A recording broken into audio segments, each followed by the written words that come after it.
What up, YouTube? It's your boys from NBSB. We're here with Trent. Just got back from the Yuma Regional in Arizona. He got third place playing Vanquish Soul. Without further ado, we're just going to get into the deck profile. So, Trent, take it away. Yeah, so to start, I played 3 Rosin, I played 3 more copies of Rosin, and I played the 7th copy of Rosin. It's basically just like, same as Snake Eyes, you can play 7 copies of Ash. Yeah, it's really good to have a starter. I think I didn't open it like one time, still won that game, because I played a lot of Engine. To follow up, I played 2 Mad Love and 1 Pantera. The Pantera, I think I summoned like once with this effect, and then 1 time off of Stake Your Soul.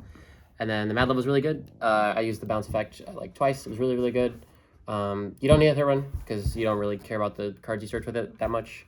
2 Jalong, this card's obscene. I would always have like 7 cards when I went first, and like 7 or 9 cards, depending if I was like also burger comboing. Yeah, this card also lets you play with Shifter active. And then to kind of do like the Steven Santoli special, where we play 3 of the bouncers of each one. I dodged so many targeted negations and targeted whatevers. You can dodge Princess. You can dodge the negated Rosins from the Voiceless Voice matchup.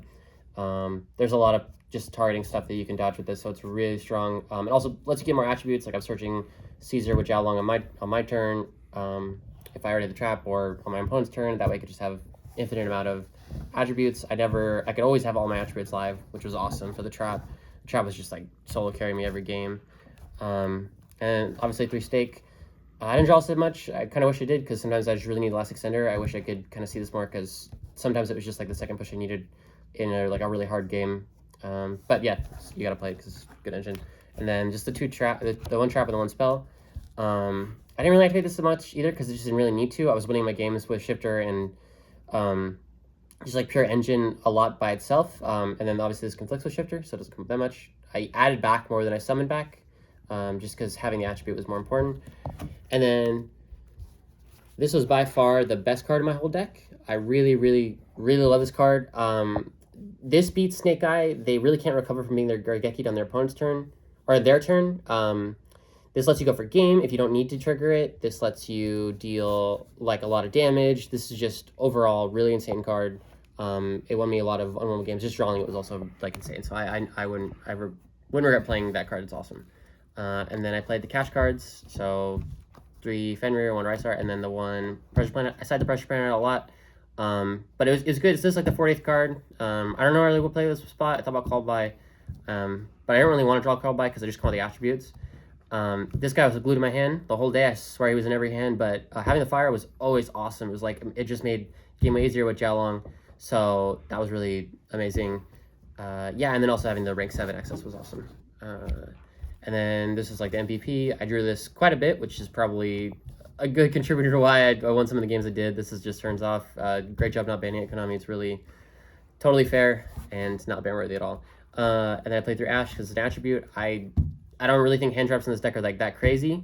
But because it's an attribute and because it's proactive and reactive, it can really help you out. So yeah, having the fire was nice. I didn't activate it that much because I didn't draw that much, but and then 3 pros. So these are, I don't like this card because it comes out the burger draws. You kind of want to be actively using burger because you get to accrue a lot more advantage. Because there's a 1-for-1 in burgers, like a +1 because it's on the field already.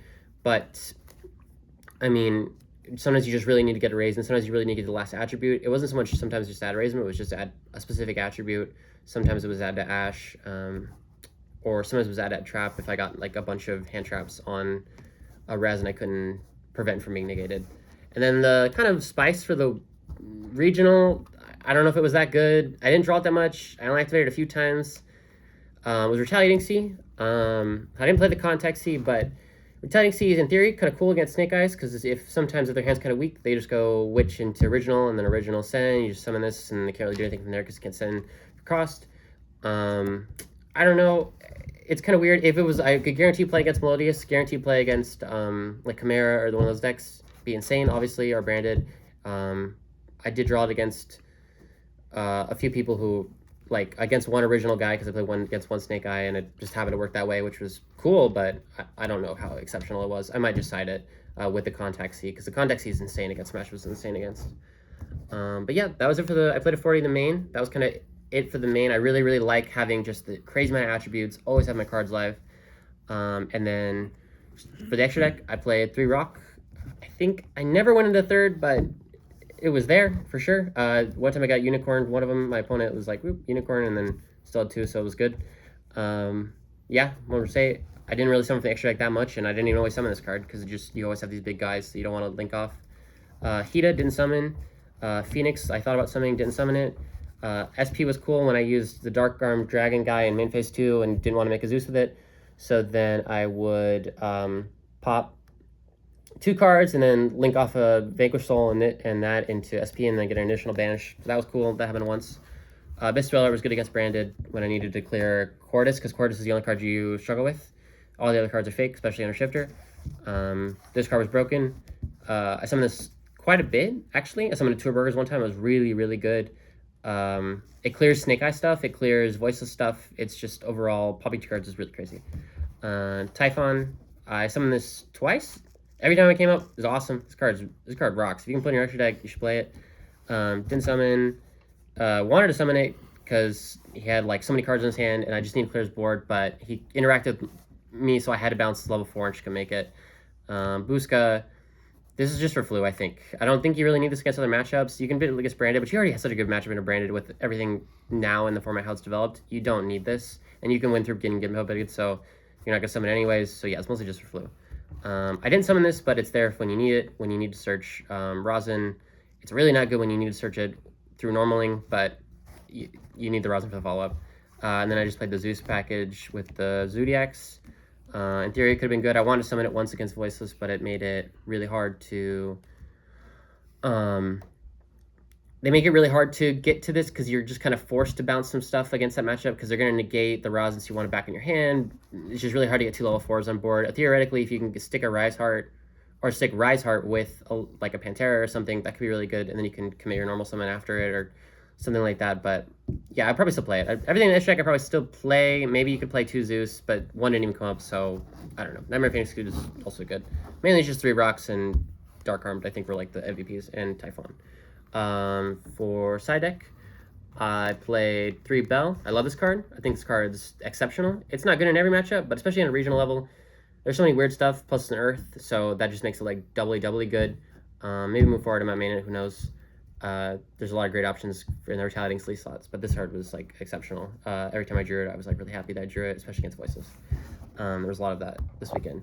So to go against Snake Eyes when you go second, and then some other like random link stuff, you just start in 3 Phantasma and 3 Dark Ruler. This just answers the whole board.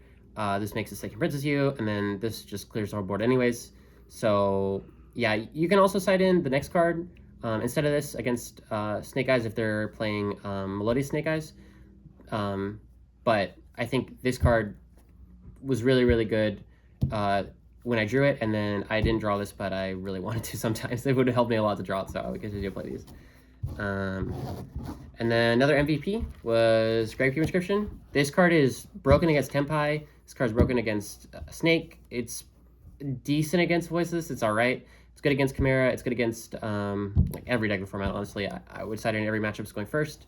You could side in going second, too, against Tempai, because it doesn't matter if they make you go first or second, just activate main phase 1. I would side out Prosperity.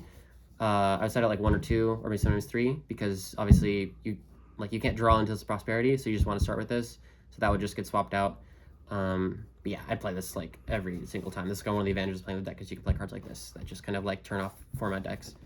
And then the last card was just kind of like whatever. I thought in theory I would need back row removal, but with all the attributes you play, Caesar's always live, so you don't care about back row, and your stuff can tag out, so you really don't care about back row.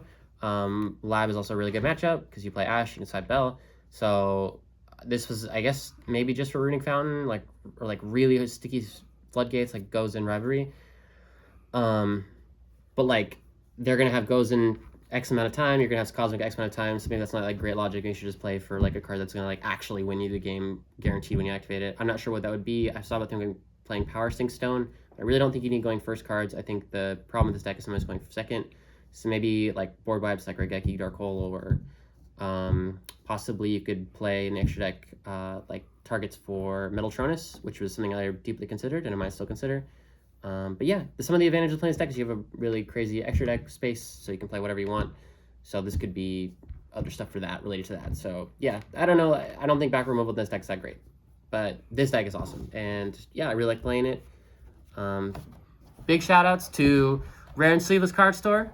If you're ever in San Diego, head down there. It's a really great shop. We're really at a huge locals growing. Every week, locals going on, big tournaments every month. Just really come on down. Also, a big shout out to Sergio for the trades. You already know. Shout out Mark and Edgar. They were on with Yuma. We had a crazy time driving back and forth there. A real party, real wild adventure driving from San Diego to Yuma if you've ever been. And shout out to my boy Ron, filming the deck profile, being my homie for life. And shout out to my mom because she's the GOAT. And shout out to everyone who couldn't come because they're also the GOAT. All right, Trent. Well, thank you for the deck profile, and we'll see you soon. All right, guys. This is NBSB signing out.